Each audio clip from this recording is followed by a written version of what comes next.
नमस्कार विद्यार्थी मित्रांनो, तुमचं स्वागत आहे आर्थोलॉजिक plus economy survey of India आणि इकॉनॉमी सर्वे ऑफ महाराष्ट्राच्या बॅचमध्ये.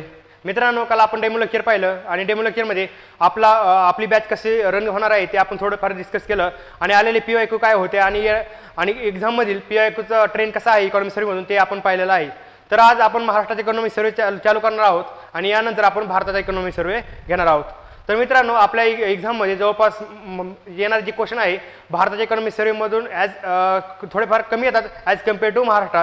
सगळ्यात जास्त फोकस जो आहे आपला महाराष्ट्राच्या इकॉनॉमी सर्वेला असणार आहे. आपली बॅच जी जवळपास 8 ते 10 घंटेची असेल त्यातील जवळपास आपला 65% वेळ जो आहे आपण जवळपास महाराष्ट्राच्या इकॉनॉमी सर्वे देणार आहे आणि उरलेला जो आहे 35% वेळ आपण भारताच्या इकॉनॉमी सर्वेला देणार आहोत. तर सुरुवात करूयात.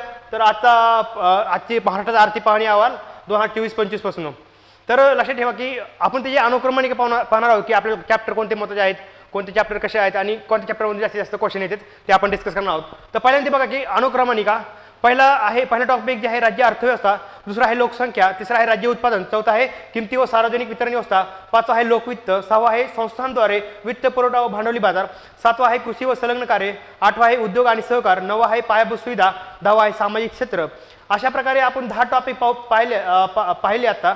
म्हणजे जस्ट इंट्रोडक्शनमध्ये आपल्याला ह्या हेडलाईन्स पाहिल्या तर लक्षात येईल की आपल्याला कृषी व संलग्न कार्य हा एक, दुसरा आहे उद्योग आणि सहकार, नंतर आहे पायाभूत सुविधा आणि सामाजिक क्षेत्र. मित्रांनो, हे 4 टॉपिक आहेत तर खूप इम्पॉर्टंट आहे. मेजॉरिटी ऑफ क्वेश्चन महाराष्ट्राच्या इकॉनॉमी सर्वे जे येतात ते ह्या 4 टॉपिकमध्ये येतात. आणि GS3 मध्ये जर पाहिलं तर सामाजिक क्षेत्रामधून आपल्याला मोस्ट ऑफ द क्वेश्चन आलेले as it is line to line question आलेले दिसतील. तर सगळ्यात महत्त्वाची गोष्ट म्हणजे की कृषी व संलग्न कार्य जो टॉपिक आहे आपण तो 2 पार्टमध्ये घेणार आहोत. नंतर उद्योग आणि सहकार तो एकच पार्टमध्ये घेणार आहोत. पायाभूत सुविधा हा पण 1 पार्टमध्ये घेणार आहोत आणि सामाजिक क्षेत्र जे आहेत ते जवळपास 3 पार्टमध्ये घेणार आहोत. तर मित्रांनो, हे जे 2 पार्ट नंतर हे याला 1 2 3 हा 4 आणि हे जे 2 3 4 आणि 3 7 पहिले 7 व्हिडिओ खूप इम्पॉर्टंट असणार आहे आपल्या एक्झामच्या दृष्टीने. तर बाकीचेही इम्पॉर्टंट आहे पण ॲज कम्पेअर टू हे खूपच इम्पॉर्टंट असणार आहे. त्यामुळे काळजीपूर्वक स्टार्टिंगचे व्हिडिओ खूप काळजीपूर्वक पहा. जसं पुढे जाऊ तसं आपल्याला खूप असं म्हणजे बऱ्याच गोष्टी आपल्याला रिपीट होतील किंवा आपल्याला एक सेन्स लागून जाईल. त्यामुळे इकॉनॉमी करत असताना आपल्याला असं जास्त ताण येणार नाही किंवा आपल्याला खूप जड वाटणार नाही किंवा आपण खूप फॅक्च्युअल डाटा करतोय, आकडेवारी करतोय. तुम्हाला जर डेमो लेक्चरमध्ये पाहिलं असेल की इतकं साध्या सोप्या ट्रिक्समध्ये तुम्हाला सगळा डाटा कसा तुम्हाला ट्रेंड स्वरूपात एक्सप्लेन केला होता. काल तुम्हाला 2-4 एक उदाहरणं देऊन सांगितलं आहे.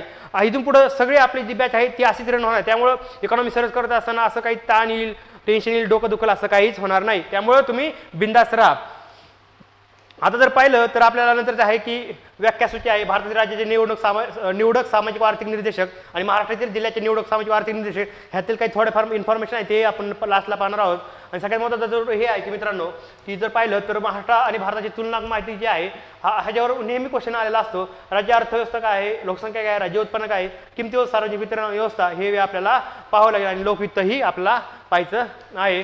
तर मित्रांनो, चालू करूयात आता आपलं सेशन. ॲक्च्युली नेमकं काय आहे, पहिल्या टॉपिकमधील गोष्टी काय, कशा आहेत, योजना कोणत्या आहेत, फॅक्ट्स काय आहेत ते आपण पाहणार आहोत. एकच मिनिट. आहे आपला कृषी व संलग्न कार्य पार्ट 1. काय कृषी व संलग्न कार्य पार्ट 1 आणि कृषी व संलग्न कार्य पार्ट 2 मध्ये हा 7 नंबरचा टॉपिक आपण कंप्लीट करणार आहोत.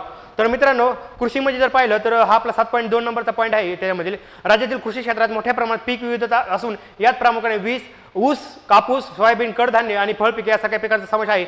हवामान बदलाचे परिणाम आणि जमिनीच्या उत्पादनाचा ऱ्हास राज्यासमोर एक आव्हान आहे. कृषी उत्पादन वाढवणे, निर्यातीला चालना देणे आणि कृषी प्रक्रियेला प्रोत्साहन देणे यासाठी शासनाकडून विविध धोरणात्मक उपक्रम राबवण्यात येत आहेत. तसेच नैसर्गिक आपत्तीमुळे शेतकऱ्याचे होणारे आर्थिक नुकसान भरून काढण्यासाठी जोखीम व्यवस्थापन आणि जोखीम कमी करण्याच्या उपायासह शेतकऱ्यांच्या हितासाठी विविध योजना राबवल्या जात आहेत. मित्रांनो, एक जाणवलं असेल की ऊस असेल, कापूस असेल, सोयाबीन असेल आणि कडधान्य आणि फळपिके ह्याच्यामध्ये जर जाणवलं तुम्हाला की मोस्ट ऑफ जे क्वेश्चन विचारलेले आहे आपल्याला विचारतात की फळपिकाची आयात निर्यात काय आहे, फळपिकाखाली क्षेत्र किती आहे, कडधान्यामधील राज्याचा क्रम विचारलेला आहे, परत ऊस कापूस असेल जी MRP विचारलेली दिसते आपल्याला. आणि सगळ्यात महत्त्वाची की आपल्या शेती क्षेत्राला कोणते आव्हान असेल आपल्याला सरळ क्वेश्चन येऊ शकतो. तर हे आव्हान आपल्याला आपण वाचलेले आहेत. तर नंतरचा आता क्वेश्चन जर पाहूयात की आपल्याला जर पाहिलं तर लक्षात येईल की आपल्याला सगळ्यात जास्त पाऊस कुठं विभागनीय सरासरी आणि प्रत्यक्ष पडलेला पाऊस हे जनरल सेन्स आहे. सगळ्यात जास्त पाऊस कुठं पडतो तर लक्षात ठेवा मित्रांनो कोकणात पडतो. सगळ्यात कमी कुठं पडतो छत्रपती संभाजीनगर. कोकण सगळ्याला माहीत असतं की सगळ्यात जास्त पाऊस कोकण विभागात पडतो पण सगळ्यात कमी कुठं पडतो तर हे कन्फ्यूज होऊ शकतं. तर लक्षात ठेवा छत्रपती संभाजीनगर. कुठे छत्रपती संभाजीनगरला कमी पडतो. सगळ्यात जास्त कुठं पडतो पाऊस हे आपल्याला माहीत असतं कोणत्या विभागात कोकण विभागात. सगळ्यात कमी कुठं छत्रपती संभाजीनगर. एवढं लक्षात ठेवा मित्रांनो. नंतर त्याचा क्वेश्चन आहे मित्रांनो की वैयक्तिक खातेदार आपल्याला पहिली म्हणजे आपली कृषी गणना झाली होती. कृषी गणनेवर पण आपल्याला क्वेश्चन आलेले दिसतील. तर कृषी गणनेनुसार वैयक्तिक क्षेत्र किती म्हणजे आपण जमीन किती वैयक्तिक आहे त्याबद्दल आपल्याला क्वेश्चन विचारले होते. तर लक्षात ठेवा मित्रांनो की पहिली कृषी गणना सन 1970-71 मध्ये झाली. किती 1970-71 मध्ये झाली मित्रांनो. आणि नवीन 11वी कृषी गणना सन 2021-22 मध्ये झाली. सरळ क्वेश्चन विचारले जाऊ शकतात की आपल्याला पहिली जनगणना कधी झाली आणि दुसरी 11वी कधी झाली. पहिली 1 लक्षात ठेवा आणि लेटेस्ट 11 कसं लक्षात राहिलं तुम्हाला. पहिली 1 होती ना आता जी 11 1 लक्षात राहील ना 1 अशी लक्षात ठेवा. आणि पहिली किती झाली 1970-71 लक्षात झाली. आणि पहिली कृषी गणना कधी झाली तर लक्षात ठेवा महाराष्ट्रामध्ये जेव्हा भीषण दुष्काळ पडला होता 72-73 दरम्यान त्याच्या अगोदर पहिली कृषी गणना लक्षात ठेवता येईल. कधी जेव्हा खूप भीषण दुष्काळ होता अन्नधान्याची टंचाई होती त्याच्या अगोदर 1 वर्ष आपल्याला 1970-71 मध्ये पहिली कृषी गणना दिसेल. आणि लेटेस्ट जी आहे ते लक्षात ठेवा 21-22 कसं लक्षात ठेवायचे मित्रांनो. लॉकडाऊन संपलं कोरोना गेला 21-22ला लगेच जनगणना घेतली आम्ही. काय लॉकडाऊन गेला 2020ला कोरोनात गेला आणि त्यानंतर काय 21-22ला आम्ही काय 11वी जनगणना घेतलेली दिसते कृषी जनगणना. तर लक्षात ठेवा राज्यातील वैयक्तिक खातेदारांची संख्या सुमारे किती मित्रांनो 171.11 लाख आहे. ते लक्षात ठेवा 171 लाख एवढंच लक्षात ठेवा.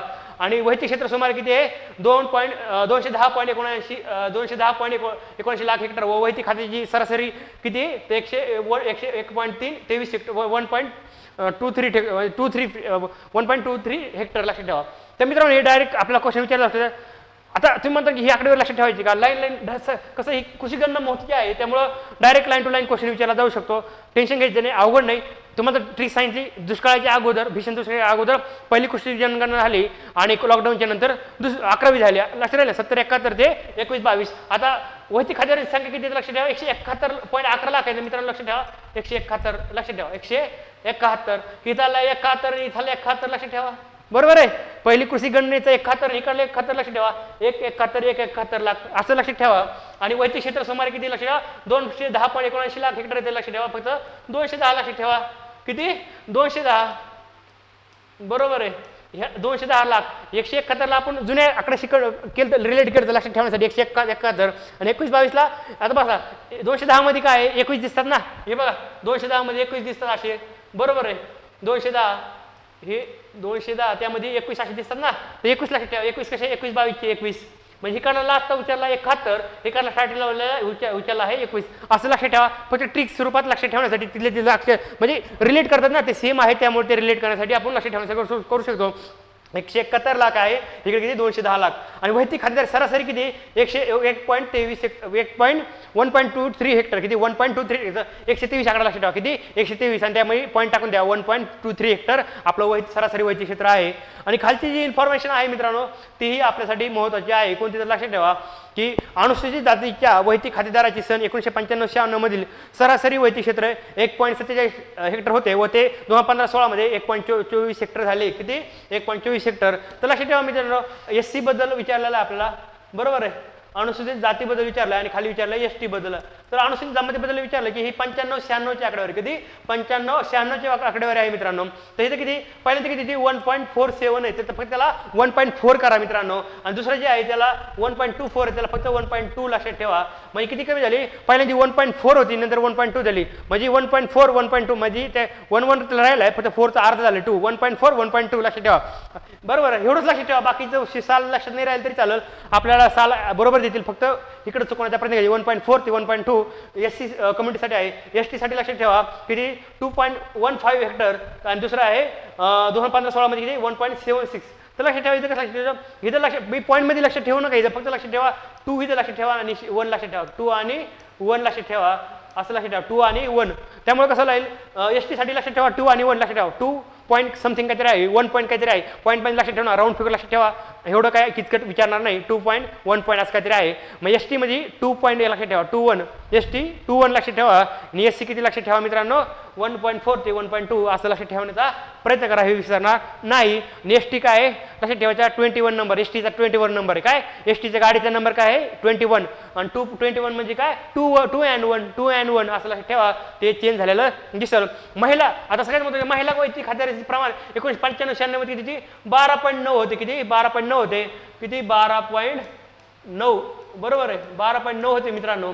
आणि नंतर 12.9% असून सरासरी वैयक्तिक क्षेत्र 1.58 हेक्टर होते व ते 2015-16 मध्ये 15.5% असून व सरासरी वैयक्तिक क्षेत्र 1.22 झाले. तर लक्षात ठेवा मित्रांनो, तिथं पण काय येतं 1.58 आणि 1.20 म्हणजे इथं पण काय झालंय 1 लक्षात ठेवा, फक्त 1.5 आणि 1.2 लक्षात ठेवायचं, 1.5 आणि 1.2 1 जरी लक्षात ठेवलं तरी चालेल. आणि काय केलंय 12 पासून 12 ते 15 चेंजेस झाले, त्याची 12 ते 15 इथं किती 12.9 होतं आणि 15-16 म्हणजे 15 होतं, म्हणजे वाढलेलं दिसल. इकडं SC ST मध्ये वैयक्तिक क्षेत्र कमी झालेलं दिसतं आणि महिलांच्या संदर्भात वाढलेलं दिसतं. आता वाढण्याचं कारण काय आहे तुम्ही जर जाणवलं असेल, गव्हर्नमेंटच्या पॉलिसी एक इन्फॉर्मेशन बेस्ड लॉजिक जर क्वेश्चन जर आला तर तुम्हाला माहिती की एखादं जर क्षेत्र असेल की एखाद्याला 2 मुलं असतील तर आणि 20 एकर जमीन असेल तर ते 10-10 मध्ये हे होते डिवाइड होते. त्या 2 मुलाला जर 2-2 मुलं झाली तर ती 10 एकर 5-5 एकर मध्ये डिवाइड होते. म्हणजे जवळपास म्हणजे जी 20 एकर जमीन होती ती फायनली 5-5 एकर म्हणजे डिवाइड होत काय झालं क्षेत्र कमी होत गेलं. ती असं SC STच्या बाबतीत तुम्ही लक्षात ठेवू शकता की ट्रेंड हा कमी होण्याचा आहे वैयक्तिक क्षेत्राचा. पण महिलांच्या बाबतीत काय वाढलाय 12 ते 15 का झालाय मित्रांनो, लक्षात ठेवा की आपलं जे गव्हर्नमेंटच्या पॉलिसी आहे की गव्हर्नमेंट आज केलं की पहिलं काय होतं की महिलांच्या नावे जमीन नसायची, महिलांच्या नावे कोणतीही जमीन नसायची. पण गव्हर्नमेंटने नवीन काहीतरी हे आणले, धोरणं आणली की तुम्ही महिलांच्या नावे जमीन असली पाहिजे. मग ते महिलांच्या नावावरती जमीन वाढण्याचं प्रमाण वाढलं म्हणून तेही प्रमाण आपल्याला 12.9 पासून ते 15.5% पर्यंत वाढलेलं दिसतं. आणि सरासरी किती बरोबर आहे तर लक्षात ठेवा. आणि सरासरी वैयक्तिक क्षेत्र होतं जे एकच मिनिट थोडं मला कन्फ्यूज झालंय.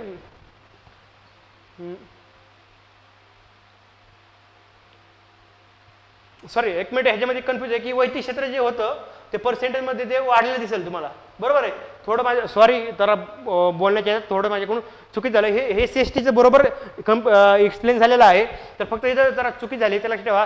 पर्सेंटेजमध्ये वाढलेलं दिसेल तुम्हाला 12 ते 15 आणि ती ट्रिक्स लक्षात ठेवा. ते हे लक्षात ठेवा की जमिनीचा व्यवहार झाले सॉरी जमिनीचं जे नाव होण्याचं प्रमाण महिलांचं वाढलेलं आहे त्यामध्ये पर्सेंटेज वाढलेलं दिसेल तुम्हाला, पर्सेंटेज वाढलेलं दिसेल 12 ते 15%. पण ते वैयक्तिक क्षेत्र ते कमीच होतंय ना.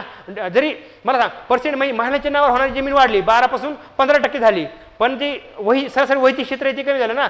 एका घरात जर 4 मुली असतील मग 4 मुलीला ती डिवाइड झाली ना जमीन, मग ते कमी होत राहणार. म्हणजे वैयक्तिक क्षेत्राचं कमी आहे पण पर्सेंटेजमध्ये पाहिलं तर काय होईल की वाढलेलं दिसेल. म्हणजे ॲज कम्पेअर म्हणजे जसं की काही पुरुषांकडे ती जमीन होती तिचं नाव आहे स्त्रियांच्या नावे व्हायला लागली मग ते पर्सेंटेज वाढले. पर्सेंटेज स्वरूपात म्हणलं तर वाढलेलं दिसेल, वैयक्तिक क्षेत्र म्हणलं की कमी झालेलं दिसेल. वैयक्तिक क्षेत्र म्हणलं की ट्रेंड काय आहे कमी झालेला आहे. आणि महिलांच्या बाबतीत विशेष लक्षात ठेवा पर्सेंटेजमध्ये 12.15% वाढलेला दिसतो. आता काही कन्फ्युजन नाही, असं क्लिअर आहे. थोडं मिस्टेक झालं तर त्याबद्दल तुमची माफी मागतो. दुसरं आहे राज्यातील वैयक्तिक खात्याची संख्या व वैयक्तिक क्षेत्र.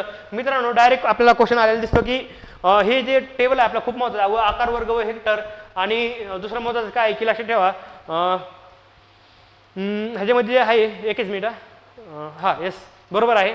तर वैयक्तिक आकार वर्ग म्हणजे आपल्याला काय विचारलं की आपला प्रश्न होता की सीमांतिक खालीपैकी सीमांतिक शेतकऱ्याला किती जमीन असते म्हणजे किती हेक्टरपर्यंत जमीन असते. सरळ एका एक्झामला PYQ होता आपल्या GS4चा, तर ते होतं 1 हेक्टरपर्यंत. किती 1 हेक्टरपर्यंत अत्यल्प किंवा सीमांतिक शेतकरी. नंतर अल्प व लहानचा 1 ते 2 आहे, निम्न व मध्यमचा 2 ते 4 आहे, मध्यमचा 4 ते 10 आहे आणि नंतर आहे मोठ्याचा 10 अधिक. तर लक्षात ठेवा 1 ते 2, 2 ते 4 आणि 4 ते 8 नाही तर 4 ते 10 लक्षात ठेवा. हे 4 प्रकारचे वर्गीकरण 1 2 3 4 5 सॉरी 5 प्रकारचे वर्गीकरण 1 2 3 4 5 1 to 1 आहे 1 ते 2, 2 ते 4 आणि 4 ते 8 नाही तर 4 ते 10. काय 4 ते 8 नाही तर 4 ते 10. बघा 1 to 2, 2 to 4, 4 to 8 नाही तर 4 to 10 आणि 10 पेक्षा जास्त असं आपल्याला हे वर्गीकरण दिसतं. लक्षात ठेवा परत रिपीट करतो 1 बरोबर आहे 1 to 2, 2 to 4, 4 to 8 नाही 4 to 10 आणि 10 पेक्षा जास्त अशा प्रकारे हे वर्गीकरण आहे. सगळ्यात मोठं लक्षात येईल 1 सगळ्यात कमी सीमांतिक, सगळ्यात मोठे 10 हेक्टरपेक्षा अधिक, 1 हेक्टरपेक्षा कमी म्हणजे अल्प, 10 हेक्टरपेक्षा जास्त म्हणजे लक्ष अधिकवाला आहे. आणि नंतर वर्गीकरण अल्प व लहान आहे, निम्न मध्यम आणि मध्यम. मध्यमचे 2 प्रकार आहेत मध्यम आणि निम्न मध्यम.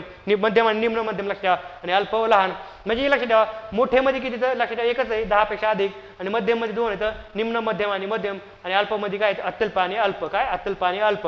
अत्यल्प अल्प निम्न मध्यम मध्यम. काय अत्यल्प अल्प, बरोबर आहे, निम्न, मध्यम, मध्यम हे वर्गीकरण डायरेक्ट विचारलेलं बरं का मित्रांनो, त्यामुळे तुम्हाला हे रिपीट करतोय. अत्यल्प, अल्प, निम्न, मध्यम, मध्यम हे लक्षात ठेवा. मोठे तर लक्षात ठेवा. सगळ्यात कमी 1, नंतर आहे 10. 1 ते 2, 2 ते 4, 4 ते 8 नाही, 4 ते 10, 10 पेक्षा जास्त असं लक्षात ठेवा, विसरणार नाही. VIP क्लासिफिकेशन आहे मित्रांनो. हे सरळ सरळ क्वेश्चन आलता. आता हे जो हे आहे की निवडक राज्यामधील वैयक्तिक खाद्याची संख्या व वैयक्तिक क्षेत्र, तर आपला हा रँकिंगमध्ये विचारला जाऊ शकतो की सगळ्यात जास्त वैयक्तिक क्षेत्र, सरासरी वैयक्तिक क्षेत्र असणारं सगळ्यात जास्त हेक्टर जे कोणते कोणते राज्य आहे ते सगळ्यात जास्त कुठे आपल्या रँकिंग विचारली जाऊ शकते.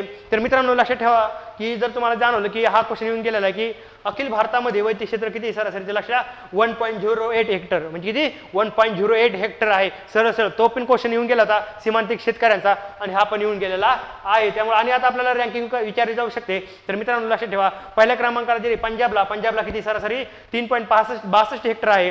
राजस्थानला किती आहे मित्रांनो सेकंड 2.73 हेक्टर आहे. आणि हरियाणाला किती आहे तर लक्षात ठेवा मित्रांनो 2.2 हेक्टर आहे. आणि गुजरातला 1.88 हेक्टर आहे.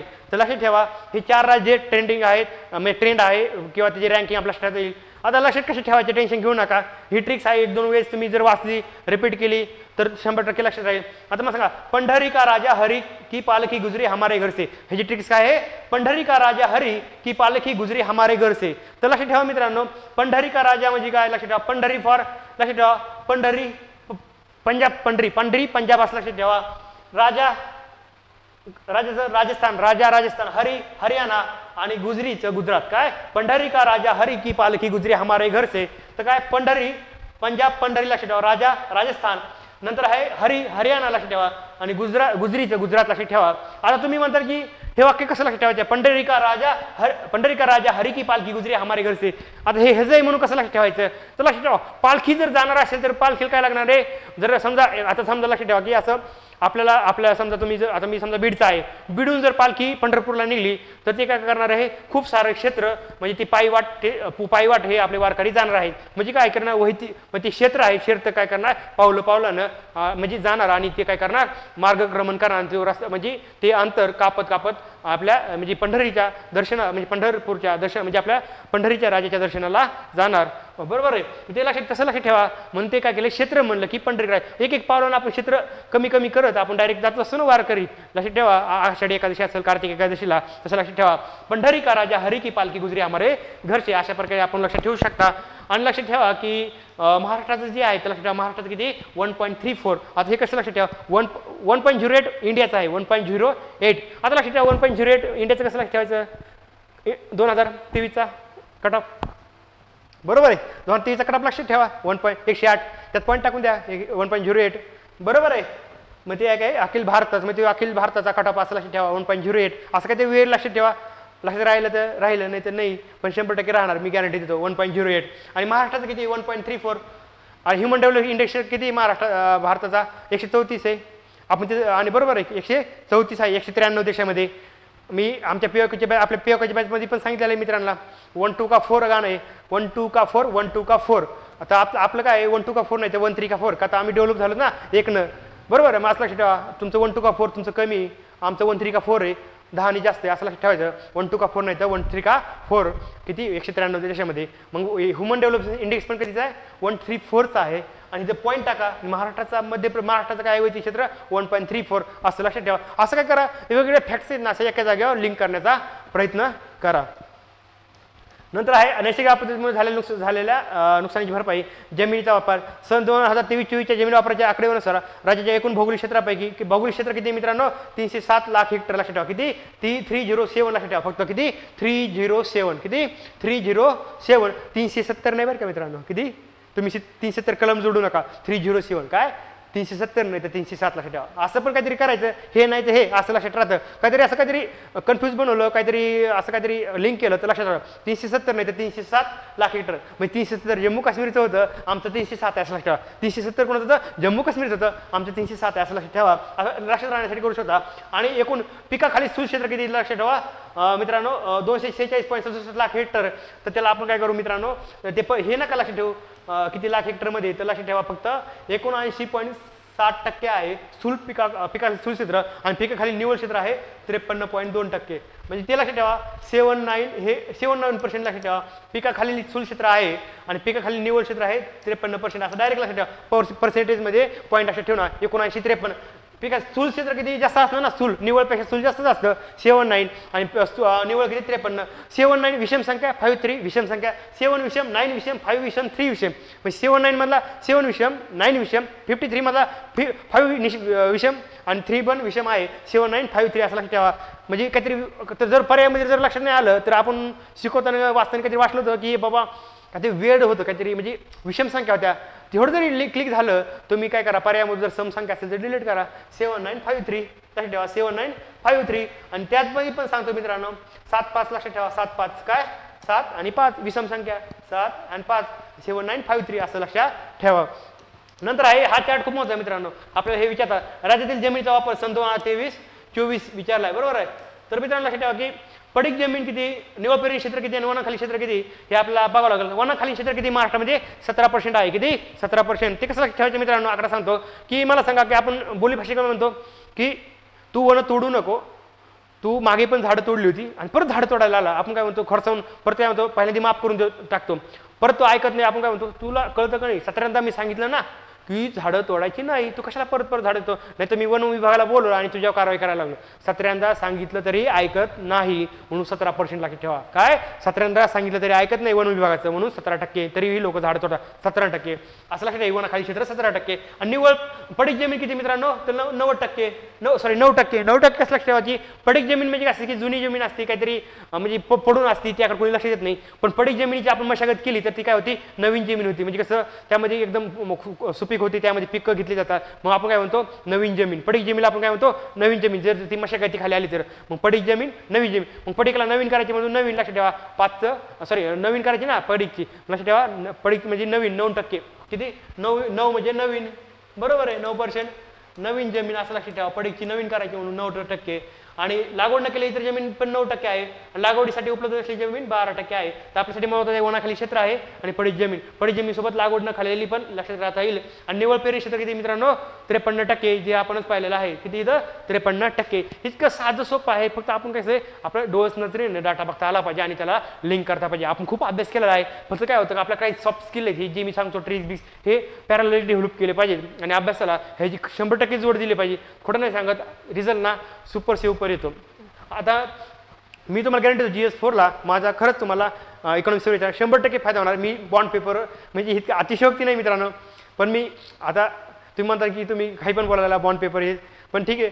पण मी ऑब्झर्वेशन बेस्ड सांगतो की इकॉनॉमिक्स सर्वे आणि GS4चे सगळे पेपर जर तुम्ही 12-23 केले ना मित्रांनो खोटं नाही सांगत तुमचा अभ्यास GS4चे 12-23चे पेपर आणि इकॉनॉमिक्स सर्वे हे जर सगळ्याची जोड झाली ना मित्रांनो खोटं नाही सांगत 85 90 95 खोटं सांगत नाही खूप इझी म्हणजे अचिवेबल स्कोर आहे. काय इझी अचिवेबल स्कोर आहे. त्यामुळं 12-23 GS4चे पेपर मित्रांनो केले नसतील तर नक्की करा. आणि इकॉनॉमिक्स सर्वे तर आपण घेतच आहोत. आणि दुसरं महत्त्वाची गोष्ट म्हणजे काय तुमचा अभ्यास जो आहे नोट बेस प्रॉपरली रिवाइज करा. 100% 85 90 कुठंच गेले नाही.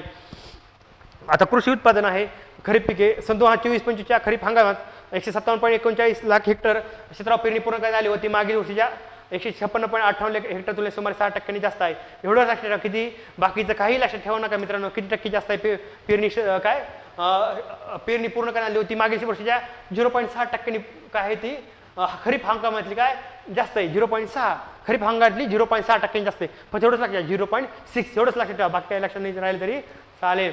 नंतर आहे 170 किलोची एक गासडी आपण कापसाचे उत्पादन 0 गासडी मिळेल. आता आपल्याला सरळ विचारतो की आपल्याला जर विचारलं तुम्ही जर POQ पाहिला तर तुम्हाला जाणवलं की आपण जे बॅरल आणतो तेलांचे क्रूड ऑइल की आपण हे जे आणतो ना त्या बाहेरच्या देशामधून अरब कंट्रीमधून पेट्रोल डिझेलचे तर ते बॅरल किती लिटरचं असतं असा आपला प्रश्न होता. सरळ वळणारा क्वेश्चन आलेला होता. पण ते बऱ्याच मुलांना ते कळलं नाही की काय नेमकं किती असतं कधी वाचण्यात आलं नव्हतं. पेपरमध्ये जेव्हा ज्या घटना असतात ना का तेलाचं संकट आलं किंवा अशा किंवा ओपेक देशामध्ये काय झालं किंवा तिकडं अरब कंट्रीमध्ये काय झालं कधी पेट्रोलच्या किमती कमी झाल्या काय झाल्या त्यावेळेस ते विश्लेषण करत असताना पेपरमध्ये ते दिलं असतं एक बॅरल म्हणजे किती. त्यावेळेस फक्त मी तुम्हाला म्हणलं ना आपलं कसं आहे चौकस म्हणजे असं एकदम ना 360 आपलं ऑब्झर्वेशन पाहिजे. तर मग खोटं नाही का ती MPSC एक्झाम क्रॅक करणं अवघड नाही. तर लक्षात 170 किलोची एक गासडी म्हणजे कापसाची गासडी असते ना ती किती असते एक गासडी किती किलोची असते 170 किती 170 लक्षात ठेवा आला तर क्वेश्चन येऊ शकतो रब्बी पिकामध्ये किती पेरणी क्षेत्र कितीने वाढले 60% किती 60% किती 7% वाढलाय किती 7% तुलनेत 60% वाढलं आणि वर किती पाहिलं तर आपण मित्रांनो 0.7 खरीप पिकातलं 0.6 आहे आणि इकडं इथं 0.6 7 नाही तर डायरेक्ट 7 आहे काय 7 तिकडे 0.6 होतं आणि इथं 60% आणि बरोबर आहे आणि आपल्यासाठी तृणधान्य कडधान्य तेलबिया आणि ह्याच्यावर क्वेश्चन आलेले नेहमी दिसतील आता उन्हाळी पिके नंतर आपण काय पाहिलं खरीप रब्बी आणि उन्हाळी पिके उन्हाळी पिकाबद्दल ती माहिती दिली तेवढं काय वाचत नाही हा VVIP म्हणजे मी म्हणतो ना खूप महत्त्वाची गोष्ट आहे की आयोगाला हा चार्ट खूपच आवडतो तुम्ही जर क्वेश्चन पाहिले तृणधान्य कडधान्य तेलबियावरती हमखास क्वेश्चन आलेले असतात ट्रेंड विचार असतो आयात निर्यात किंवा हे कुठं काय झालेलं आहे त्यामुळे तृणधान्यामध्ये म्हणजे हे गोष्ट तर मला लक्षात दिलं PYQ शिकायला हा ट्रेंड आपल्याला 2023 हा क्वेश्चन आलेला होता की राज्याचं हे दिलं आणि विचारला होता क्रम विचारला तृणधान्याचा म्हणजे कोणत्या राज्यात कसा आहे ते लक्षात ठेवा तर मित्रांनो लक्षात ठेवा तर हा एक तृणधान्य कडधान्य तेलबिया आणि कापूस आणि ऊस तर मित्रांनो तुम्हाला सांगतो की काय अवघड नाही दिसायला खूप मोठं दिसतंय आता एवढा डाटा कसा लक्षात ठेवायचा टेन्शन नका घेऊ मी आहे ना त्यामुळं टेन्शन घ्यायचं नाही मी आहे माझा विश्वास ठेवा मी तुम्हाला म्हणत होतं की तुमचा एक मिनिटं तुम्हाला युटिलाइज होणार आहे बॅचमधून मला पण ते आहे जाणीव आहे मेन्सला वेळ कमी असतो त्यात आम्ही बॅच तुमची घेतली परत किती वेळ जाणार असं कसं मी श्योरिटी देतो की आपला डाटा खूप भारी प्रकारे एक्सप्लेन करणार आहोत आणि सगळे लेक्चर झाल्यानंतर तुम्हाला असं वाटेल की इकॉनॉमी सर्व्हेमध्ये काहीच नव्हतं उगाच आपण घाबरत होतो तर लक्षात ठेवा एकच मिनिट थोडं पाणी पितो 30 सेकंदचा ब्रेक घेतो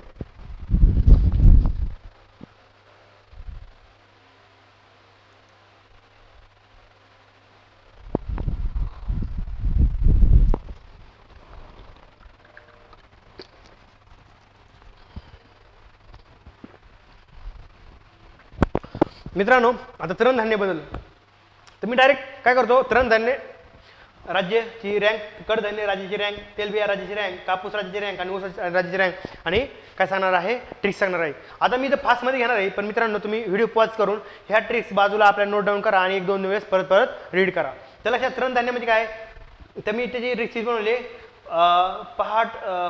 पहाटेची सुरुवात तृणधान्य खाऊन केली काय पहाटेची सुरुवात तृणधान्य खाऊन केली मला सांगा तृणधान्य म्हणजे काय ज्वारी बाजरी आहे ना आता खेडेगावामध्ये तुम्हाला चपाती जास्त यूज करत नाही पण तृणधान्य ज्वारी बाजरी वापरतात की काय म्हणतात की मस्त सकाळ आणि शेतकरी काय असतात पहाटे उठतात आणि पहाटे उठून आणि तुम्ही जण जाणून असं गावाकडे जवळपास 8-9 लोक जेवण करून शेतामध्ये गेलेले असतात मग काय पहाटेची सुरुवात तृणधान्य खाऊन बरोबर आहे ज्वारी बाजरी खातो ना म्हणून पहाटे सुरुवात तृणधान्य खाऊ नये आपली तर असं लक्षात ठेवा आणि लक्षात ठेवा मग पहाट काय P फॉर काय लक्षात ठेवा मित्रांनो P फॉर लक्षात ठेवा की आपलं पंजाब आहे बरोबर आहे काय P फॉर पंजाब आहे 4511 किलोग्राम पर हेक्टर पहिला रँक किती पंजाब आहे नंतर काय आहे मित्रांनो आता हा ए घेऊ नका काय ए पहिला सोडा दुसरा ए घ्यायचा आपला हा ए घ्यायचा नाही तर लक्षात ठेवा पहाटमध्ये पंजाब आहे 4511 हचं काय येत काय हरियाणा आहे हरियाणाचं किती मित्रांनो 3991 आहे नंतर आंध्र प्रदेश याचं काय आहे 3937 आहे आणि टी काय आहे ते मित्रांनो आता तुम्ही म्हणता टी तेलंगणा लक्षात ठेवायचं ते तमिळनाडू लक्षात ठेवायचं मला सांगा बाजरीची भाकरी आपण तेलासोबत खातो म्हणून तेलंगणा लक्षात ठेवा काय बाजरी टीचं कन्फ्युजन होणार नाही टी फॉर तेलंगणा आहे इथं मित्रांनो तमिळनाडू नाही मग तेलंगणा कसं बाजरीची भाकरी तृणधान्याची भाकरी आम्ही तेलासोबत खातो असं लक्षात ठेवा P फॉर पंजाब बरोबर आहे मित्रांनो S for Haryana A for Andhra आणि टी फॉर तेलंगणा असं लक्षात ठेवू शकता तुम्ही आणि बाजूला तुम्ही हे लिहू शकता पहाटेची सुरुवात तृणधान्य खाऊन मित्रांनो एकदा नोट डाऊन करा आणि 2-4 वेळेस वाचा 100% लक्षात राहील खूप महत्त्वाची इन्फॉर्मेशन त्यामुळे काळजीपूर्वक ह्याला पण पहा कडधान्य म्हणजे काय ते लक्षात ठेवा मित्रांनो कडधान्य म्हणजे कसं कडधान्य खाऊन काय झालं पैलवान आहे तर मला सांग कडधान्य कोणाला देतात जिम करणारी मुलं किंवा पैलवान हे काय करतात कडधान्य खातात का तर स्ट्रॉंग होण्यासाठी तर लक्षात ठेवा कडगुम तेल लावलेला पैलवान म्हणजे काय कडगुम नावाचं कडगुम तेल लावलेला पैलवान तुम्ही जर पाहिलं कोल्हापूर ह्या साईडला पैलवान जास्त दिसतात आणि मला सांगा की कोल्हापूर साईड हा कर्नाटकाचा साईडचा आहे कर्नाटक साईडचा भाग आहे ना तो बरोबर आहे मग ते लक्षात ठेवायचं आणि कडगुम काय ते असं लक्षात ठेवा की काहीतरी साऊथचं नाव आहे एखाद्या व्यक्तीचं असेच काहीतरी साऊथला नाव असतं ना कडगुम मग काय कडगुम काय त्याला लक्षात ठेवा तेल लावलेला पैलवान आहे काय तेल लावलेला पैलवान कडगुम तेल लावलेला पैलवान कड म्हणजे काय त्यातलं कड म्हणजे कडधान्य आहे लक्षात ठेवा गु फार काय लक्षात ठेवा गुजरात आहे म फार काय तर मध्य प्रदेश आहे मित्रांनो तेल फॉर तेलंगणा आणि पैलवान काय हे लक्षात ठेवा मित्रांनो आपल्याला पंजाब दिसेल काय पंजाब आता पचं तुम्ही म्हणता पंजाब बघायचं का पश्चिम बंगाल पण आहे प पासून काय पश्चिम बंगाल घ्यायचं का पंजाब तर पैलवान कुठं सापडतात पंजाब हरियाणाला एवढं सोपं आहे हां, त्यामुळे टेन्शन घ्यायचं नाही. तर लक्षात घ्या, कडगुम तेल लावलेला पैलवान, कड फॉर कडधान्याचा ट्रिक्स आहे, कड फॉर गु फॉर गुजरात, म फॉर मध्य प्रदेश, तेल फॉर तेलंगणा आणि पै फॉर काय आपल्याला पंजाब पाहता येईल. बाकीच्या आकडेवारी तुम्ही पाहून घ्या. आकडेवारी सांगत नाही, आकडेवारी आपल्यासाठी महत्त्वाचं नाही, आपल्याला काय रँकिंग महत्त्व आहे. दुसरं आहे तेलबिया. तेलबद्दल काय येईल, ताक आणि गुळ आण आणि हरी तेल पण. मग आपण हरी नावाचा व्यक्ती त्याला काय म्हणलो आपण, ताक आणि गुळ आण. काय ताक आणि गुळ आण हरी, आपण म्हणतो ताक आणि गुळ आण हरी आणि तेल पण. म्हणजे ताक आणि गुळ हरी आण हरी, काय आण हरी आणि तेल पण. म्हणजे त्याचं म्हणणं आहे ताक आणि गुळ तर लागतेच पण तेल पण लागणार आहे.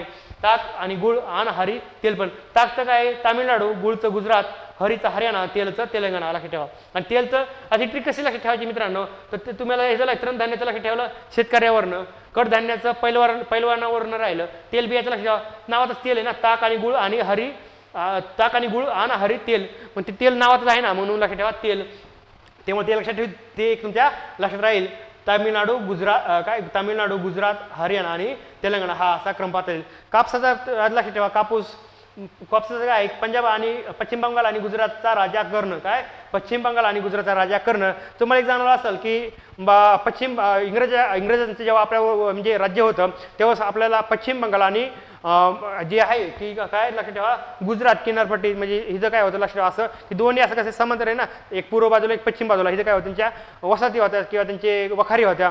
मग तिथं काय व्हायचं लक्षात ठेवा, तिथं कापड तुम्ही जर पाहिलं इंग्रजी काळामध्ये कापड गिरण्याचा व्यापार जास्त होता. मग तिकडे कसं होतं पश्चिम बंगाल तिकडे त्या साईडला आपल्याला रेशीम उद्योग दिसला इकडं, आणि इकडं जर पाहिलं पश्चिम किनारपट्टीवर आपल्याला कापूस दिसतो असं लक्षात ठेवायचं. इलेक्ट्रिक स्वरूपात लागण्यासाठी काहीतरी हिंट लक्षात ठेवा की आपण इतिहासाशी त्याला कनेक्ट केलं ते लक्षात ठेवा. कापूस म्हणजे कसं आहे पश्चिम बंगालला आणि गुजरातचा राजा कर्ण, म्हणजे ज्याच्याकडे काय होतं की कापड गिरण्या होता तो कोण होता, कर्ण होता. काय कर्ण नावाचा व्यक्ती होता असं लक्षात ठेवा. कापड गिरण्यांचा कर्ण होता, महासम्राट होता असं लक्षात ठेवायचं त्यावेळीचा असं लक्षात ठेवायचं. म्हणून लक्षात ठेवायचं काय पश्चिम बंगाल आणि गुजरातचा राजा कर्ण लक्षात ठेवा. पश्चिम बंगाल पहिल्यांदा आहे, गुजरात नंतर आहे, राजा म्हणजे राजस्थान, कर्ण म्हणजे कर्नाटक लक्षात ठेवा. असं एक म्हणजे कापसाबद्दल तुम्ही ट्रेन लक्षात ठेवू शकता. मी तुम्हाला ते काय म्हणलो की वेस्ट बेंगाल पश्चिम बंगाल असेल आणि गुजरात असेल तिथे काय होतं कापड गिरण्या होती, कापड गिरण्यांचा एक महासम्राट होता किंवा असं लक्षात ठेवायचं. तो कोण होता, कर्ण लक्षात ठेवा. पश्चिम बंगाल आणि गुजरातचा राजा कर्ण, पश्चिम बंगाल गुजरात राजस्थान ही कर्नाटक असा ट्रेन लक्षात ठेवायचं. आणि ऊसाचं लक्षात ठेवा, ऊसाचं काय लक्षात ठेवा UTT कर्ण महान. OTT प्लॅटफॉर्म आपल्याला माहिती आहे, OTT आपण ॲमेझॉन नेटफ्लिक्स बघतो त्याला आपण OTT म्हणतो, पण आपल्याला OTT नको UTT पाहिजे. त्यांचा OTT आपला UTT आहे, UTT कर्ण महान. मग कर्ण महान ही काय आपल्याला स्टोरी समजा लक्षात ठेवा एखादी, म्हणजे कर्ण महान एक काय झाली एखादी बायोपिक आली किंवा आली त्याबद्दल आपल्याला तो पिक्चर पाहिजे. काय OTT वर नाही पाहिजे तर ते UTT वर. U फॉर ऊस आला, T for Tamil Nadu, T for Telangana, Karnataka आणि महाराष्ट्र असं लक्षात ठेवा. आता तुम्ही म्हणता TT मध्ये आम्हाला कन्फ्युज होईल, तेलंगणा अगोदर तामिळनाडू अगोदर. तर मला सांगा मित्रांनो सगळ्यात मोठं राज्य कोणतं, तामिळनाडू. लहान त्यानंतर कोणी तेलंगणा, त्या दोघांची तुलना केली तर मग तामिळनाडू पहिल्यांदा जे मोठं आहे त्याला, तेलंगणा नंतर घ्यायला. UTT कर्णमान, U फॉर ऊस, T for Tamil Nadu, T for Telangana, नंतर कर्ण फॉर कर्नाटक आणि नंतर महान असं लक्षात ठेवा. तृणधान्याबद्दल लक्षात ठेवा. आपण काय लावलं शेतकऱ्याची स्टोरी होती. कडधान्याबद्दल काय होती, पैलवानाबद्दल बोललो. तेलबिया काय होतं तर ते तेल आणायला सांगितलं होतं हरीला. आणि कापसाच्या बद्दल पाहिलं ती महान सम्राट कर्णबद्दल, म्हणजे एक सम्राट होता काप गिरण्याचा त्याबद्दल बोललो होतो असं लक्षात ठेवा. एखादं असं काल्पनिक पात्र लक्षात ठेवा असं.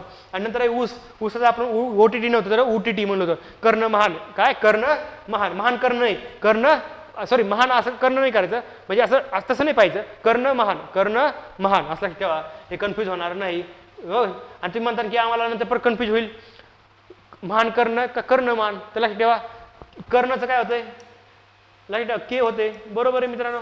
आणि महानचं यम बरोबर आहे. अल्फाबेटिकली काय के अगोदर आहे यम नंतर आहे, JKLMN बरोबर आहे. के काय अगोदर आहे यम नंतर आहे. अशा प्रकारे तुम्ही हा चार्ट लक्षात ठेवा. वाटलं तर नोट डाऊन करा. खूप VIP चार्ट आहे, 2-3 वेळेस क्वेश्चन आलेले आहे. नंतरचा क्वेश्चन आहे मित्रांनो फलोत्पादन. सन 2023-24 मध्ये राज्यात फलोत्पादन पिकाला अंदाजे क्षेत्र 21.4 लाख हेक्टर असून त्यामध्ये मागील वर्षीच्या तुलनेत 2.9% घट झाली. किती 21.4 म्हणजे 21 लाख हेक्टर होतं लक्षात ठेवा. किती 21 लाख हेक्टर होतं आणि त्याची घट किती झालेलं लक्षात ठेवा 2.9. तुम्हाला जाणलं असेल की आपला वारंवार पावसाचं प्रमाण कमी होतंय किंवा आपल्याला काहीतरी अडचणी येतात किंवा काहीतरी संकट येतं शेतीवरती. त्यामुळे काय व्हायला की पिकाखाली क्षेत्र जे आहे आपलं कमी व्हायला लागलेलं आहे. ते किती येतं 21 लाख हेक्टर आहे राऊंड फिगर लक्षात ठेवा. आणि जसं किती कमी झालं आहे 2.9 कमी झालेलं दिसेल. तर आपल्याला काय विचारलं की राज्यात सगळ्यात जास्त पिकाखाली कोणते क्षेत्र, काल मी तुम्हाला सांगितलं डेमोमध्ये मॉगॅम्बो फळ खंकुज झाला. सगळ्यात जास्त पिकाखाली कोणाचं लक्षात ठेवा, आंबा खाली पिकाळी आहे, नंतर संत्री आहे, नंतर द्राक्ष आहे, केळी, डाळिंब आणि मोसंबी. पण आपल्याला किती लक्षात ठेवायचे मित्रांनो, फक्त 4 लक्षात ठेवायचे. पहिले कोणता, आंबा, संत्री, द्राक्षे आणि केळी. मग तुम्हाला जे म्हणलं होतं मॉगॅम्बो काय फळ खाऊन खुश झाला. एम फॉर मँगो बरोबर आहे. O for orange, G for grapes आणि बी मॉगॅम्बो म्हणला बी म्हणजे बनाना. असं लक्षात ठेवा. मॉगॅम्बो फळ खाऊन खुश झाला हे तुमच्या लक्षात येईल. मँगो, ऑरेंज, ग्रेप्स आणि बनाना हे लक्षात राहील. नंतर सेंद्रिय शेतीबद्दल ही खूप इम्पॉर्टंट आहे मित्रांनो. ह्याच्या नेहमी क्वेश्चन येतात. अखिल भारतात सेंद्रिय शेती उत्पन्न राज्य 32.7% यशस्वी किती प्रथम क्रमांकावर आहे. म्हणजे सेंद्रिय शेतीमध्ये महाराष्ट्र किती भारतामध्ये पहिल्या क्रमांकावर आहे. आणि किती टक्के ना 32.7. 32.7 जरी नाही लक्षात राहिलं सेंद्रिय शेतीमध्ये पहिलं क्रमांक लक्षात ठेवा. सुधारित बियाणे नंतर बघा आपल्याला की महाराष्ट्र राज्य बियाणे महामंडळ, महाबीज आणि राष्ट्रीय बीज निगम या दर्जेदार बियाण्याचे उत्पादन वितरण करणाऱ्या सार्वजनिक क्षेत्रातील प्रमुख संस्था आहेत. आपल्याला डायरेक्ट विचारू शकतो की सार्वजनिक क्षेत्रातील प्रमुख संस्था कोणत्या आहेत. बियाण्याचे उत्पादन वितरण करण्याचं लक्षात ठेवा महाबीज आणि राष्ट्रीय बीज निगम. म्हणजे ही राष्ट्रीय लेवल आहे राष्ट्रीय बीज निगम. आणि महाराष्ट्राला कोणती महाराष्ट्र राज्य बियाणे महामंडळ त्याला काय म्हणतात महाबीज असं लक्षात ठेवू शकता. नंतरचा क्वेश्चन आहे खते व कीटकनाशके नत्र स्फुरद आणि पालाशेजा जास्त वापर होतो. NPK काय नत्र स्फुरद आणि पालाशेजा. अशा प्रकारे जर तुम्ही पाहिलं तर आपण हे पाहिलं पाणी वापर संस्था महाराष्ट्र सिंचन पद्धतीचे शेतकऱ्यांकडून व्यवस्थापन कायदा 2005 अंतर्गत व 1.85 लाख हेक्टर क्षेत्रासाठी 577 पाणी वापर संस्थांची महाराष्ट्र सहकारी संस्था कायदा 1960 अंतर्गत नोंदणी झाली आहे. सिंचन व बिगर सिंचन पाणीपट्टी परिषदेचे सॉरी ते पुढचं काय मत नाही. महाराष्ट्र सिंचन पद्धतीचे शेतकऱ्यांकडून व्यवस्थापन कायदा 2005चा कधीचा 2005चा कायदा आहे. त्या अंतर्गत काय केली 577 पाणी वापर संस्थांची महाराष्ट्र सहकारी संस्था कायदा 1960. आपल्याला सरळ विचारतो की महाराष्ट्र सहकारी संस्था कायदा कधीचा आहे. सहकारमध्ये क्वेश्चन आले तर कधी महाराष्ट्र सहकारी संस्था कायदा 1960 त्या अंतर्गत काय झालेली ती नोंदणी झालेली दिसते. आणि ती कोणती महाराष्ट्र सिंचन पद्धतीचे शेतकऱ्यांकडून व्यवस्थापन कायदा कधी 2005 लक्षात ठेवा मित्रांनो. कृषी पंपाचे विद्युतीकरण किती कृषी पंपाचे विद्युतीकरण झाले लक्षात ठेवा 48 लाख. किती 48 लाख असं लक्षात ठेवा. सरळ सरळ लक्षात ठेवा. आता इथून पुढे ज्या स्कीम आहे ते महत्त्वाचे आहेत मित्रांनो. तर इथून पुढे जे 7-8 स्कीम आहेत आजच्या लेक्चरमध्ये. तर आता तुम्ही म्हणता की आता स्कीम एअर काय म्हणतात की फॅक्स काय आता कसं करायचं टेन्शन घेऊ नका. खूप इझी तुम्हाला लास्टला ट्रिक्स पण सांगतो की स्कीम कशा लक्षात ठेवायची ते. तुम्हाला त्याशी पण म्हणलं की 2004ला गव्हर्नमेंट चेंज झालं, नंतर 14ला झालं, नंतर 19ला झालं, नंतर 24ला. 4 नंतर आपल्याजवळ राष्ट्रीय फलोत्पादन अभियान 2005-6 आहे. नंतर 14 नंतर 15-16 एकात्मिक फलोत्पादन अभियान आहे. तर तुम्ही पाहिलं की नंतर जर पाहिलं 19-20ला नॅशनल इन्फ्रास्ट्रक्चर पाईपलाईन आलेली होती. नंतर 23-24ला राष्ट्रीय विकास योजनेचं नाव चेंज झालं. ते आणि तिथंच का 23-22ला शेतकऱ्याचं उत्पन्न डबल करायचं होतं. मग असं तुम्हाला लिंक्स डेमोमध्ये पण सांगितलं इथं पण आज सांगणारच आहे. आता थोडं लेक्चर थोडं इस्टेंड होईल. आता मे बी पावणे 45 मिनटं 50 मिनटं होईल. पण ठीक आहे हे चॅप्टर खूप महत्त्वाचं आहे त्यामुळे मी थोडं सुरुवातीच्या 1-2 लेक्चरला 2-3 लेक्चरला जास्त वेळ घेणार आहे. नंतर लेक्चर 15-15, 20-20 मिनटं किंवा 25 मिनटामध्ये मॅक्सिमम संपवण्याचा प्रयत्न करील. आणि ज्या बॅच आपली 10 घंट्याच्या वर होणार नाही याचीही काळजी मी घेणार आहे. तर लक्षात ठेवा प्रधानमंत्री किसान ऊर्जा सुरक्षा व उत्थान महाअभियान काय ते काय आहे लक्षात ठेवा. केंद्र शासनाकडून राज्यात सन 2019-20 ते सन 2025 या कालावधीत प्रधानमंत्री किसान ऊर्जा सुरक्षा व उत्थान महाअभियान PM कुसुम घटक ब राबवण्यात येत असून राज्यासाठी 5.5 लाख अपग्रेड स्वतंत्र सौर कृषी पंप मंजूर करण्यात आलेले आहे. बरोबर आहे. तर पहिल्या मी काय म्हणलो की मित्रांनो की जर क्वेश्चन तुम्हाला दिसतील डॉक्टर पंजाबराव व्यासवलती योजना असेल की महाराष्ट्राचा अवधी धोरण असेल पहिल्या फक्त 2 किंवा 3 लाईन क्वेश्चन आले असतात. त्यामुळे इकॉनॉमिक सरीमधून आपल्याला खालचं काहीच गरजेचं नाही काढलं बरं का. हे काढले खालचे फक्त आपल्याला पहिल्या 2 किंवा 3च लाईन महत्त्वाचं आहे. त्यामुळे अभ्यास करत असताना आपण चार्ट बॉक्स ह्याला जास्त महत्त्व देणार आणि एखादी हेडलाईन असेल किंवा योजनेची हेडलाईन त्यातल्या फक्त खाली 2-3 लाईन वाचायच्या आणि तेवढंच आपण घेणार आहोत का तर तेच इम्पॉर्टंट आहे. आयोग त्यावर जास्त कल देतं विचारण्याचा. केंद्र शासनाकडून राज्य किती 19-20 ते 25-26 या काळात प्रधानमंत्री किसान ऊर्जा सुरक्षा व महत्वान उत्थान अभियान महाअभियान राहते PM कुसुम किती लक्षात ठेवा 19-20 ते किती 25 ते 26 लक्षात ठेवा. असं तो कालावधी जो आहे ना 19-20 ते 25-26 पर्यंत आपल्याला दिसतो. बरोबर आहे. त्या लक्षात ठेवा 19-20ला ते स्टार्ट झालेलं एक लक्षात ठेवा. आणि काय लक्षात ठेवा 3 या योजनेअंतर्गत शेतकऱ्यांना 3 HP 5 HP आणि 7.5 HP क्षमतेची ऑफ ग्रीड स्वतंत्र सौर कृषी पंप स्थापित करू शकता. किती 3, 5, 7.5 HP किती हॉर्स पॉवर 3, 5, 7.5 ही सगळी विषम संख्या 3, 5 आणि 7.5 लक्षात ठेवा. 3, 5, 7 जरी लक्षात ठेवलं पण लक्षात ठेवा 7 नाही तर 7.5 3, 5, 7.5 असं लक्षात ठेवा. SP पॉवरचे आपल्याला हे दिसतात काय ते कृषी ऑफ ग्रीड स्वतंत्र सौर कृषी पंप स्थापित.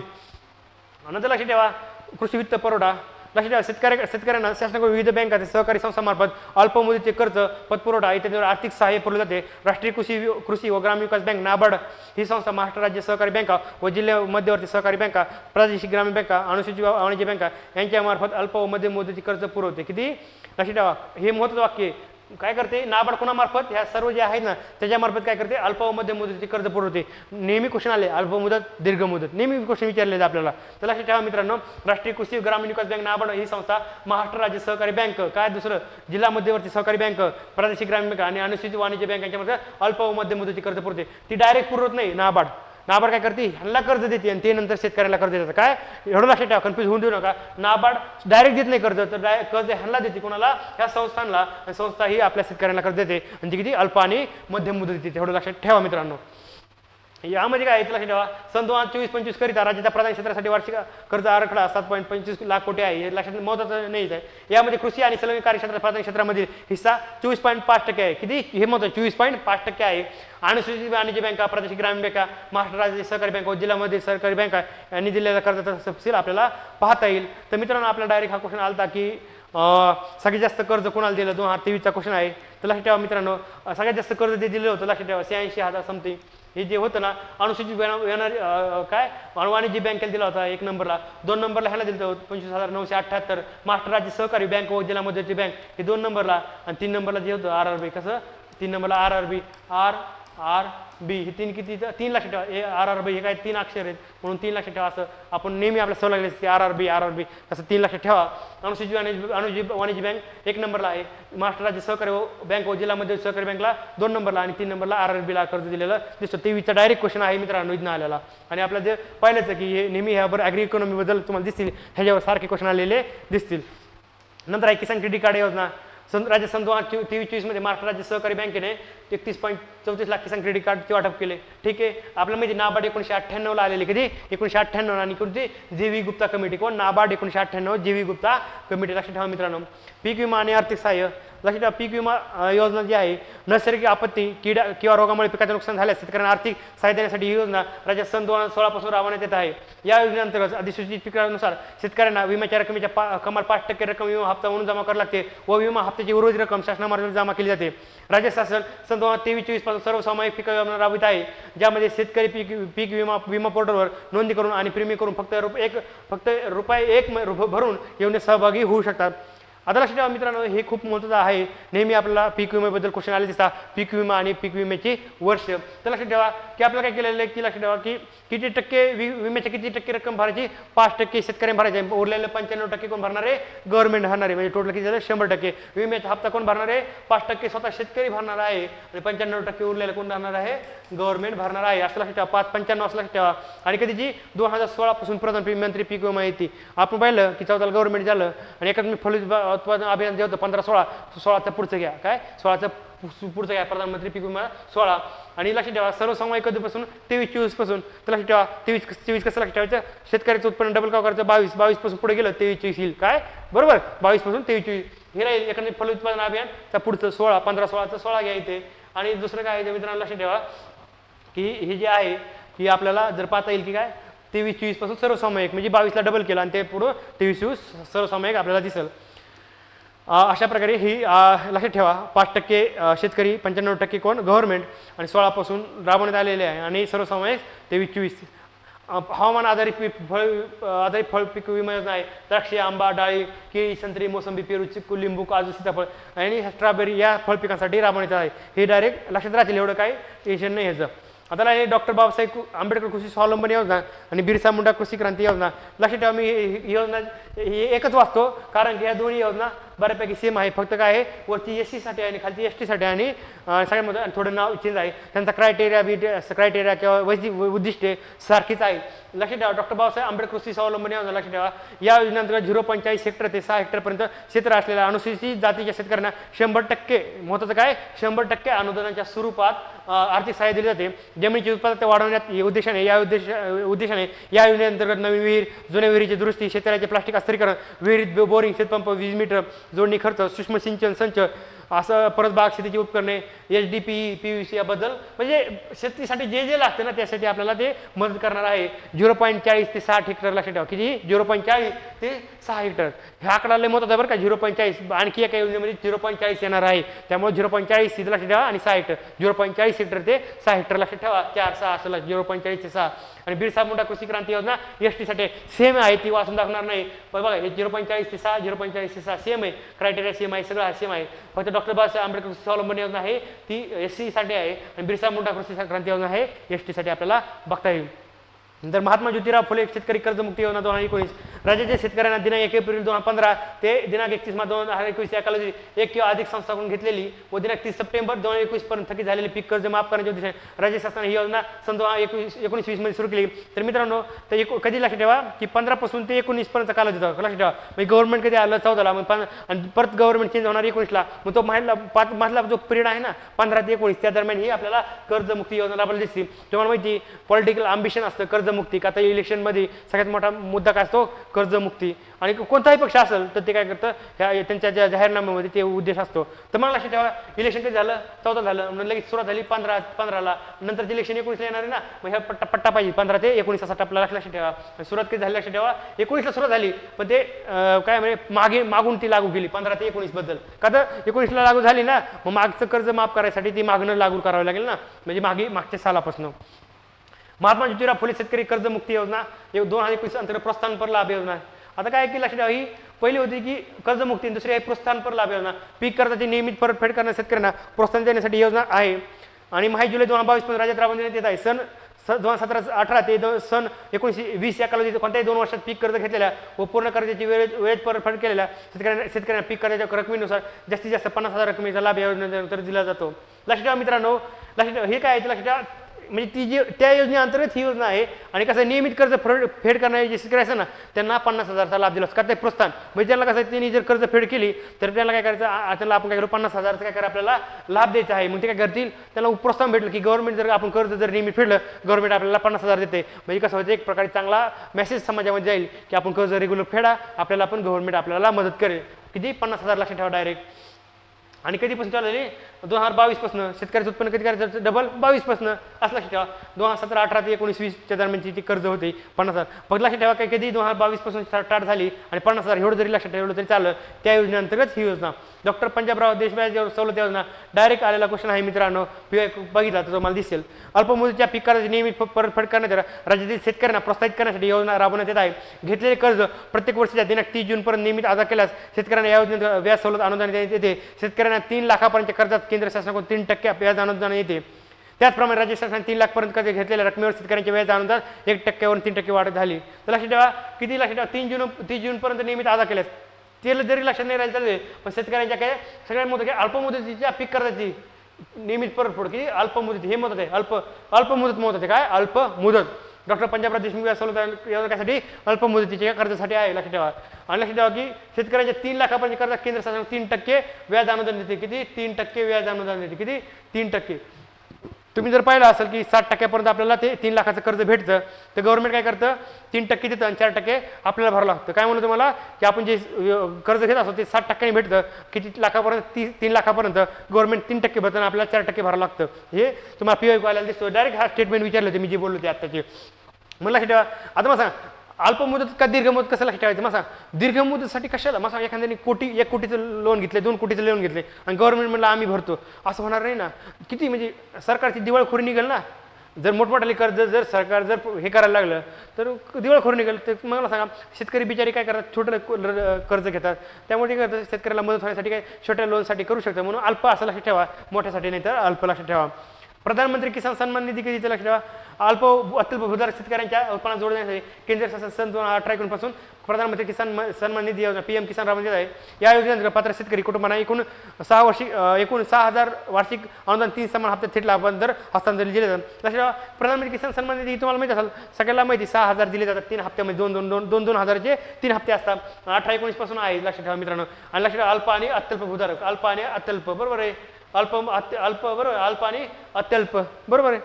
अत्यल्प किती 1 हेक्टरपर्यंत आणि अल्प किती 1 to 2 हेक्टर. आता झालं ना आपण पाहिलं.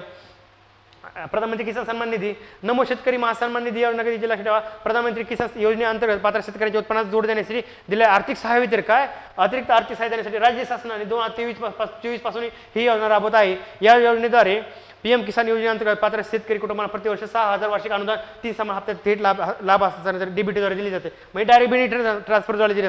म्हणजे प्रधानमंत्री किसान PM किसान कधी सेंटरची आहे नमो शेतकरी महासन्मान निधी योजना महाराष्ट्राची. तुम्ही जर पाहिलं महाराष्ट्र शेतकऱ्यांना सेंटरची 6 राज्य 612,000 भेटतात. बरोबर आहे. ते ते ती कधी ते 18-19 पासून जर पाहिलं ते आपल्याला पाहता येईल की ही योजना चालू झालेली होती. तर आणि ही जी नमो शेतकरी महासन्मान निधी योजना काही 23-24 सरकारने ठरवलं तर 22-22ला डबल इन्कम करायचं. त्या रिलेटेड ही पण लिंक त्यासोबत करा. 23-24 ला ठेवा. बरोबर 23-24. आणि प्रधानमंत्री किसान मान धन योजना जी आहे दुसरे पण आहे अत्यल्प अल्प व अत्यल्प भूधारक शेतकऱ्यांना वृद्धापकाळात संरक्षण व सामाजिक सुरक्षा प्रदान करण्याच्या उद्देशाने ही ऐच्छिक व अंशदान आधारित निवृत्ती वेतन योजना राबवण्यात येत आहे. कोणासाठी?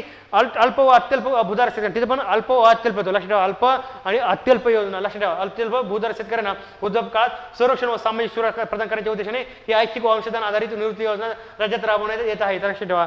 तर मी काय निवृत्ती वेतन योजना आहे तशा पेन्शन स्कीम असा तशी शेतकऱ्यासाठी आलेली आहे प्रधानमंत्री किसान मान धन योजना. आणि किती लक्षात ठेवा 3,000 निवृत्ती वेतन देणार आहे किती दरमहा. आणि कसं आहे दिनांक 1 ऑगस्ट 2019 रोजी 18 ते 40 वर्ष वयोगट किती 18 ते 40 वयोगट लक्षात ठेवा. आणि वयाची 60 वर्षे पूर्ण झाल्यानंतर त्यांना काय पूर्ण होईपर्यंत त्यांना काय करायचं दरमहा 55 ते 200 इतकी रक्कम निवृत्ती वेतन फंडामध्ये जमा करायची आहे. किती वयाची 60 वर्षे पूर्ण होईपर्यंत म्हणजे 60 वर्षापर्यंत त्याला काय करायची आहे ती निवृत्ती वेतन फंडामध्ये म्हणजे तो वयोगट कोण आहे त्यामध्ये सहभागी होणार. आता 18 ते 40 मधला वयोगट जो आहे तो सहभागी होऊ शकतो. आणि लक्षात ठेवा काय. आणि दुसरा आहे 60 वर्षे पूर्ण होईपर्यंत त्यांनी काय केलं महिन्याला किती दरमहा 55 ते 200 रुपये इतकी रक्कम निवृत्ती वेतन फंडामध्ये करायची आहे. किती दरमहा आहे किती दरमहा आहे असं लक्षात ठेवा. काही कन्फ्यूज होऊ नका. 3,000 निवृत्ती वेतन योजना आहे. 18 ते 40 वयोगट 60 वयापर्यंत भरायचे आहे. आणि 60 नंतर तुम्हाला माहिती पेन्शन भेटते त्यामुळे 60 पर्यंत लक्षात ठेवा. आणि दुसरं मत की 55 ते 200 हा त्याचा महिन्याचा हप्ता आपल्याला बघता येईल. नंतर कृषी पणन. तर मित्रांनो तर हाही क्वेश्चन आपल्याला डायरेक्ट आलेला दिसतो की कृषी पणन डायरेक्ट विचारलं होतं की आपल्याला महाराष्ट्रामध्ये राज्यात किती कृषी उत्पन्न बाजार समिती आहे आणि किती उपबाजार समिती आहेत. तर लक्षात ठेवा मित्रांनो महाराष्ट्र कृषी उत्पन्न पणन विकास व विनियमन अधिनियम 1963 कधी महाराष्ट्र कृषी उत्पन्न पणन विकास व विनियमन अधिनियम 1963 हा अधिनियम डायरेक्ट विचारू शकता की अधिनियम कधीचा इयर विचारला जाऊ शकतो. तर मित्रांनो लक्षात ठेवा 1963 मध्ये असं लक्षात ठेवा असं 2 आकडा आहे ना. 36 मध्ये काय असतं की त्यांच्यामध्ये जमत नाही. 36 मध्ये जमत नाही 63 मध्ये जमतं. म्हणजे शेतकऱ्याच्या सरकारसोबत जमून घेण्यासाठी म्हणजे मार्केटिंगचं कोणता अधिनियम आला महाराष्ट्र कृषी उत्पन्न पणन विकास व नियम अधिनियम 1963 लक्षात ठेवा ना विसरणार नाही का. आता 63 म्हणजे दोघांचं चांगलं रिलेशन आहे. 36 मध्ये रिलेशन चांगलं नाही. 63 रिलेशन चांगलं आहे. रिलेशन कशासाठी मार्केटमधील दलाल किंवा ही गोष्टी असे शेतकऱ्यांना फायदा होण्यासाठी मार्केटमध्ये शेतकऱ्यांना मालाला योग्य भाव भेटण्यासाठी सरकारनं अधिनियम आणला होता असं लक्षात ठेवा 1963 असं लक्षात ठेवा. तर महाराष्ट्रामध्ये 305 कृषी उत्पन्न बाजार समिती आहेत. 624 उपबाजार समित्या 305 आणि 624 जवळपास डबल आहेत उपबाजार 305 आणि 624 असं लक्षात ठेवा. म्हणजे पहिले 305 आणि नंतर 624 म्हणजे डबल. किमान आधारभूत किंमत योजना हे पहिले MSP काय आहे ते आपण बघितलं आहे. CSCP commission for agriculture cost and prices. MSP किती पिकांना दिला जातो 23 पिकांना दिला जातो. मग म्हणजे नेमकं काय कसं आहे ते आपण रिव्हिजन करताना तुम्ही जर नीट वाचून घ्यायचं त्यावरही नेहमी क्वेश्चन आलेला दिसतो. ते इथं पाहूया की आपलं काय करायचं शेतकऱ्याला काय होतं नेहमी चढ उतार राहतात त्यामध्ये शेतकऱ्याचं नुकसान होऊ नये म्हणून MSP दिली जाते. तर लक्षात ठेवा महाराष्ट्र राज्य सहकारी आदिवासी विकास महामंडळ राष्ट्रीय कृषी सहकारी पणन महासंघ महाराष्ट्र राज्य सहकारी कापूस उत्पादक महासंघ यांच्या मार्फत काय केलं तर हंगामापूर्वी हे काय केलं म्हणजे आधारभूत किमती आहेत त्या काय केल्या जातात लक्षात ठेवा यांच्या मार्फत हे केल्या जातात. निवडक पिकांच्या आधारभूत किमती दिल्या जातात बरोबर आहे. यांच्या मार्फत केली जाते ती तरतूद. आणि काय केली जाते हंगामपूर्णी असते. पेरणी हंगामपूर्णी म्हणजे पेरणी करण्याच्या अगोदर ही MSP दिलेली जाते. काय आपलं विचारू शकतो पेरणीचा हंगाम संपल्यानंतर किंवा अगोदर. तर लक्षात ठेवा पेरणीच्या हंगामापूर्वी. जर शेतकऱ्याला कळलं की कापसाला भाव मला 10,000 भेटणार आहे म्हणून तो कापूस लावणार. त्याला जर कळलं शेतकऱ्याला 6,000 कापूसाला भाव भेटणार नाही तो कशाला कापूस लावल दुसरं पीक लावल. मग काय आहे शेतकऱ्यांना ती शाश्वती देण्यासाठी MSP दिला जातो हंगामापूर्वी. मग शेतकऱ्याला कळलं की भाव भेटणार आहे म्हणून शेतकरी काय करेल पिकाची लागवड करेल. आणि महत्त्वाची गोष्ट आहे की आपल्याला जर पाहिलं की केंद्र शासनाने जाहीर केलेल्या निवडक पिकांच्या किमान आधारभूत किमती आपल्याला विचारलेलं आहे. लक्षात ठेवा मित्रांनो किमान आधारभूत किमती. तर मी सांगतो मित्रांनो आपल्याला फक्त ज्वारी बाजरी काय गहू तांदूळ आणि मका ह्या 35 लक्षात ठेवायचे आणि दुसरे आहे मूग आणि तूर बाकीचे लक्षात ठेवायचे नाही कारण की ह्याच्यावरच आपल्याला जास्त क्वेश्चन आलेले दिसतात आणि ट्रिक स्वरूपात लक्षात ठेवतो. आता मला सांगा एखादा शेतकरी मार्केटमध्ये गेला आणि एखादा मार्केटमध्ये म्हणला की समजा एखादा अन्नधान्य घेऊन गेला तो मार्केटमध्ये त्या व्यापाऱ्याला म्हणला की माझा अन्नधान्य असं आहे. शेतकरी म्हणला 4,000 घ्यावा तुम्ही क्विंटलने आणि तुम्हाला उदाहरणार्थ दाखल सांगतो 4,000 घ्या आणि व्यापारी काय म्हणला नाही आम्ही 3,000 घेणार 3,000नीच घेणार. मग तो घरी जाऊन सांगणार घरच्यांना की बाबा घरी बायकोला फोन करणार की बाबा आपण तर 4,000 म्हणलो पण व्यापारी 3,000 म्हणतोय. मग आपण काय म्हणणार रागामध्ये की मार्केटमध्ये मी आलो की आणि कसं असतं व्यापारी कसे असतात थोडे हिंदी बोलणारे असतात शहरामध्ये आलेला व्यापारी तो शहरातील असतो असं लक्षात ठेवा. आपण म्हणतो ना ज़्यादा बात कर रहा है वो कुछ भी बोल रहा है आणि कोई कुछ किंमत ही नाही दे रहा म्हणजे ज़्यादा बात कर रहा है. पण त्याच्यामध्ये थोडं वाद पण झालेला असतो भावावरनं. मग आपण राग त्याला बोलतो की तू क्यों ज़्यादा बात कर रहा है, तेरे को बोल रहा है ना की हम 4,000 तो वो बोलता है 3,000. मग तो मोठ्या कसं असतं की कधी कधी शेतकरी चिडून होती मग व्यापारी मोठ्या आवाजात बोलतो घ्यायचं असेल तर घ्या जा. मग शेतकरी काय म्हणतो ज़्यादा बात मत कर. बरोबर आहे ज़्यादा बात मत कर. मग तसं लक्षात ठेवा ज़्यादा बात मत कर म्हणजे मार्केटला ज़्यादा बात मारतात. मग आम्ही काय करणार काय घरी जाऊन काय मग शेतकरी कुठं सरकारकडे जातो की व्यापारी मनमानी करतात. मग तिथं सरकारकडे जाऊन काय म्हणतो शेतकरी ज्यादा बाता मार्केटला गेला आम्हाला असा व्यापारी काय म्हणतो ज्यादा बाता मारतो मग आम्ही काय करणार काय ज्यादा बाता मारतात मग आम्ही काय करणार ज्यादा बाता मग आम्ही काय करणार. लक्षात ठेवा ज्यादा फॉर ज्याचं ज्वारी लक्षात ठेवा बाचं बाजरी ताचं तांदूळ मचं काय मका गचं गहू लक्षात ठेवा काय ज्यादा बाता मगचं लक्षात ठेवा ज्यात फॉर ज्वारी बा फॉर बाजरी ता फॉर तांदूळ मग फॉर काय आपलं हे मका आणि ग फॉर गहू लक्षात ठेवा. ज्या असा तो MSPचा क्रम आहे लक्षात ठेवा ज्वारी बाजरी तांदूळ मका आणि गहू काय ज्वारी बाजरी आणि ज्वारी बाजरी तांदूळ मका आणि गहू ज्यादा माता मग काय करणार असं लक्षात ठेवा ज्यादा बाता मग काय करणार असं लक्षात ठेवा. आणि लक्षात ठेवा तूर आणि मुगीचं लक्षात ठेवा तूर आणि मूग डायरेक्ट लक्षात विचारू शकतात. सगळ्यात जास्त जर मी MSP पाहिलं त्या चार्टमध्ये मुगाला सगळ्यात जास्त आहे नंतर तूरला आहे काय लक्षात ठेवा एम फॉर मूग लक्षात ठेवा आणि टी फॉर तूर MT लक्षात ठेवा MT एम मूग टी MT लक्षात ठेवा एम. बरोबर आहे आपले पोते MT करायचे तिथे जाऊन का जास्त भाव भेटलाय ना घरी कशाला घेऊन यायचं. मूग आणि तूर जे नेलं होतं एम फॉर मूग टी फॉर काय आपल्याला तूर दिसेल MT करून यायचे ना पोते तिथं खाली मार्केटमध्ये जाऊन MT लक्षात ठेवा असं लक्षात राहील. तूर मूग आणि तूर असं लक्षात ठेवा मूग आणि तूर सगळ्यात जास्त आहे. मुगाला किती लक्षात ठेवा मित्रांनो किती 8,682 आहे आणि तुरीला किती आहे मित्रांनो लक्षात ठेवा 7,550. सगळ्यात चार्टमध्ये जर पाहिलं ट्रेंडमध्ये तर सगळ्यात जास्त ह्याला आहे. आपल्या ज्यादा बात ज्वारी बाजरी तांदूळ मका गहू लक्षात राहील. विचारू शकतात की इकडं पिकं आणि त्याची MSP आणि ट्रेंड विचारला जाऊ शकतो आणि तूर मूग पण जास्त आहे ते पण लक्षात ठेवा. नंतर आहे लक्षात ठेवा की माहिती व संप्रेषण तंत्रज्ञान आणि महाअग्री प्रकल्प काय DBT शेतकरी योजना काय राज्यात राबवण्यात विविध कृषी योजना आहेत. ह्या आपल्याला 2-4 योजना राहिलेल्या आहेत. ह्या पण आपण आजच पाहणार आहोत. थोडं लेक्चर मोठं होत आहे त्याबद्दल थोडं ठीक आहे पेशंटली ऐका का आता माझे मित्रांनो नेहमी येणार क्वेश्चन आहे त्यामुळे मी तुम्हाला वेळ देतो. ह्याला जास्त वेळ देऊयात आपण कारण की नंतरचे जे लेक्चर आहेत ते खूप कमी वेळेत होणार आहे 5-6 लेक्चर नंतर त्यामुळे आपण ह्याला जरा थोडा वेळ देऊयात. मी थोडं पाणी घेतो.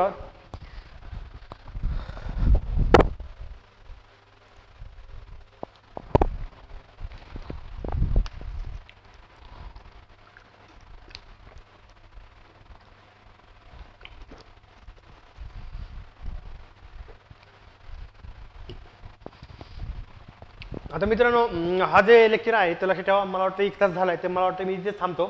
तर बाकीचे राहिलेल्या पार्ट जे आपण उद्या पाहूयात कारण की खूप लेंदी होईल लेक्चर आणि आपण काळजीपूर्वक पाहू.